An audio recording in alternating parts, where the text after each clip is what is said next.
ঈদের দ্বিতীয় দিন রাজধানীর বিনোদন কেন্দ্রগুলোতে ভিড় জমিয়েছেন উৎসবপ্রিয় মানুষ। পরিবারের ছোট সদস্যদের আবদার মেটাতে কেউ কেউ ছুটে এসেছেন মিরপুর জাতীয় চিড়িয়াখানায়।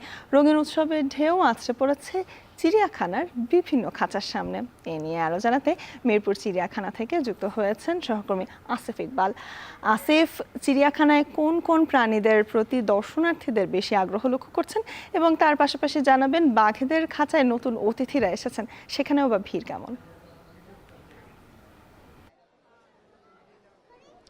স্বর্ণা, যেভাবে শুরু করছিলেন আপনি ঠিক একই চিত্র আসলে সেই চিত্রটাই আমরা এখন দেখতে পাচ্ছি জাতীয় চিড়িয়াখানায়। এখানে কিন্তু সকালবেলায় কিছুটা বৈরী আবহাওয়া থাকলেও কিন্তু বেলা বাড়ার সাথে সাথে এখন আমরা যেটি দেখছি যে চিড়িয়াখানার যেই প্রবেশ দ্বারটি রয়েছে সেখানে আসলে দর্শনার্থীদের উপচে পড়া ভিড় বলতে পারি আমরা আসলে। এবং টিকিট লাইনে আমরা দেখছি যে দীর্ঘ সময় ধরে দাঁড়িয়ে কিন্তু সবাই টিকিটটি সংগ্রহ করছেন এবং চিড়িয়াখানার ভিতরে প্রবেশ করছেন।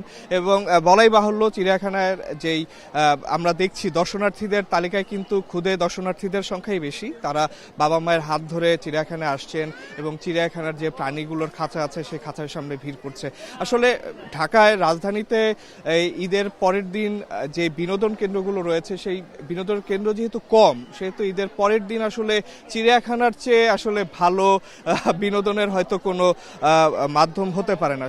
সেই জন্য আমরা দেখছি যে চিড়িয়াখানায় আসলে ভিড়টি প্রচণ্ড এবং যেই দর্শনার্থী যেই পরিমাণ আসছে আসলে বলা যায় যে ঢাকার বা রাজধানীর একটা বেশিরভাগ অংশই কিন্তু চিড়িয়াখানায় ভিড় করছে এবং সেখানে তারা তাদের যে ছোট্ট শিশুটি রয়েছে পরিবারের তাকেও নিয়ে আসছে এবং একসাথে আসলে সবাই মিলে যে ঈদের দ্বিতীয় দিনটি রয়েছে, যে উৎসবের আমেজটি রয়েছে ঈদের, সেই উৎসবের আমেজটি আসলে উপভোগ করার চেষ্টা করছে।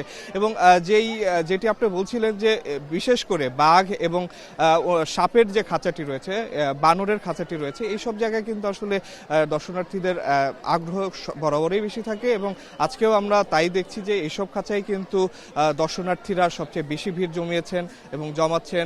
এছাড়া আমরা দেখছি যে দর্শনার্থীরা এখনো আসছে, যেহেতু সকালবেলা যেটি শুরুতে বলেছিলাম কিছুটা বৈরী আবহাওয়া ছিল, সেই জন্য সকালে কিছুটা একটু মন্থর ছিল গতিটা, কিন্তু এখন আমরা যা দেখছি যে টিকিটের যে কাউন্টারগুলো রয়েছে সেখানে দীর্ঘ লাইন আমরা দেখেছি। দীর্ঘ লাইনে দাঁড়িয়ে টিকিট কেটেই কিন্তু দর্শনার্থীরা ভিতরে প্রবেশ করছেন এবং তারা আসলে আমরা দেখেছি যে অনেকে ব্যাগে করে যেই আনুষঙ্গিক জিনিসপত্র, মানে একটা পুরো দিনের একটা থাকার পরিকল্পনা, পুরো দিন পরিবারের সবাইকে নিয়ে একটি সুন্দর সময় উপভোগ করার যে পরিকল্পনা, সেই পরিকল্পনার অংশ হিসেবেই হয়তো আমরা দেখছি যে দর্শনার্থীরা ব্যাগে করে তাদের আনুষঙ্গিক জিনিসপত্র নিয়েই আসলে প্রবেশ করছেন, যাতে দীর্ঘ সময় পরিবারের যারা আছেন সবাইকে একটু সময় দেওয়া যায়। এবং এই যে ঈদের দ্বিতীয় দিনের যে সময়টা আছে, একটা বলতে গেলে এই ঈদের দ্বিতীয় দিনে খুব একটা কাজও থাকে না আসলে। এই সময়টা, এই অবসর সময়টা, সেটা আসলে পরিবারের সদস্যদের সাথে আসলে আনন্দ ভাগাভাগি করে নিতেই আসলে যে দর্শনার্থীরা রয়েছে, রাজধানীর যে বাসিন্দারা রয়েছে, যারা ঈদের ছুটিতে কোথাও যায়নি, তারা কিন্তু আসলে চিড়িয়াখানায় ভিড় করছেন এবং চিড়িয়াখানায় আমরা যা দেখছি যে হয়তো বেলা বাড়ার সাথে সাথে এই ভিড়টি বা এই জনসমাগমটি আরো বাড়বে। তো এই ছিল আমার কাছে সর্বশেষ। স্বর্ণা, বিনোদন কেন্দ্রগুলোতে ভিড় করছেন রাজধানীবাসী, সেই খবরে জানাচ্ছিলেন সহকর্মী আসিফ ইকবাল।